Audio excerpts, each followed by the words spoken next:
안녕하세요. 이동환 TV입니다.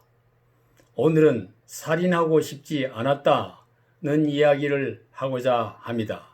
구독 꼭 눌러주시기 바랍니다. 영화 황혼의 사무라이는 일본 야마다 요지가 감독을 맡고 주연으로 이구치 세이베 역의 사나다 히로유키와 이누마 도모에 역의 미야자와 리에가 열연을 했습니다. 2003년 26회 일본 아카데미 13개 부분에서 12개 부분의 최우수상을 받은 최고의 작품이었습니다. 주인공 세베대는 사무라이 출신으로 일본 막부 시대의 지방 조직인 우나시가 번의 현의 창고 관리를 맡고 있는 하급 직원이었습니다. 하루 일과가 끝나면 동료들이 유흥을 즐기러 가자는 권유를 거절하고 집으로 왔습니다. 아내는 오랜 병으로 세상을 떠났고 치매에 걸린 노모와 어린 두 딸을 보살펴야 했습니다. 그래서 일과가 끝나자마자 집으로 간다 하여 그에게 황혼의 사무라이라는 별명을 붙여주었습니다. 혼자서 밖에 일과 집안일을 돌보면서 자신의 관리는 소홀히 하여 몸에는 악취가 나고 창고 감독관에게 지적을 받기도 했습니다. 그의 큰아버지는 가문을 위해 재혼을 해야 한다고 권유를 했습니다. 그가 어린 시절 첫사랑을 느꼈던 친구의 여동생 도모에가 찾아왔습니다. 세이베는 도모에가 구타를 당하고 이혼한 사무라이 출신인 남편과 결투를 하게 됩니다. 진검을 든 상대를 목금으로 단숨에 제압했습니다. 토모에의 오라버니는 세이베에게 여동생과 결혼할 것을 요청합니다. 그러나 그런 어려운 가정 형편인데 토모에를 고생하게 할 수 없다면서 청혼을 사양했습니다. 막부의 메이지 정부와 싸운 보신전쟁 시대였습니다. 번주의 명령으로 활복을 지시받은 요코 사무라이가 항명을 했습니다. 이에 시족장은 주인공 세이베에게 요코를 살해하라는 명을 내립니다. 처음에는 거절을 하다가 결국 명령을 받아들였습니다.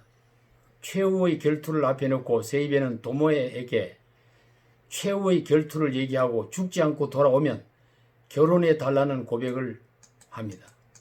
그러나 토모에는 다른 사람과 혼인 약속을 했다고 말을 합니다. 세이베는 비장한 결심으로 요코와 결투를 위해 떠납니다.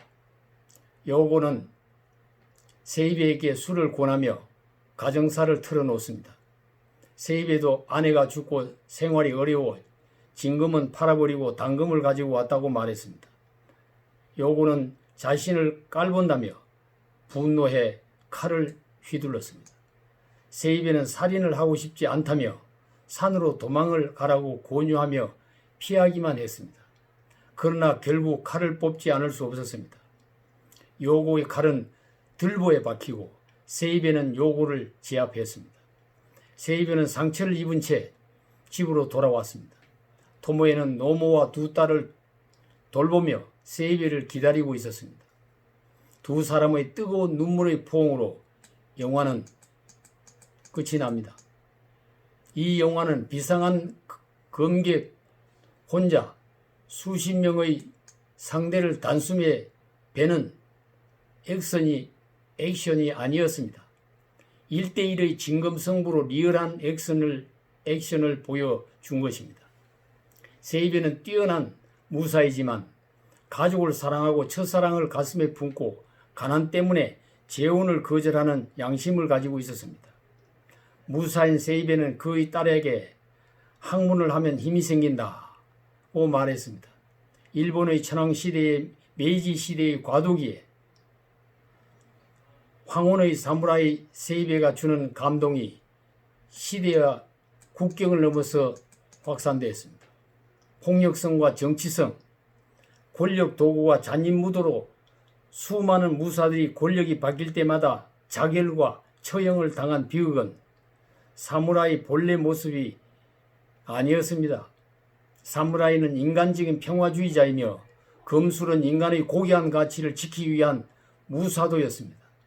정권의 흥망과 함께했던 슬픈 사무라이 시대는 저물어 갔지만 자유와 정의, 사랑과 평화, 가족과 국가를 지키기 위한 무사도의 사무라이 정신은 영원히 남을 것입니다.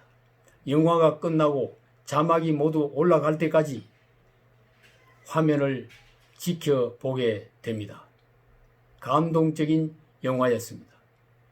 감사합니다.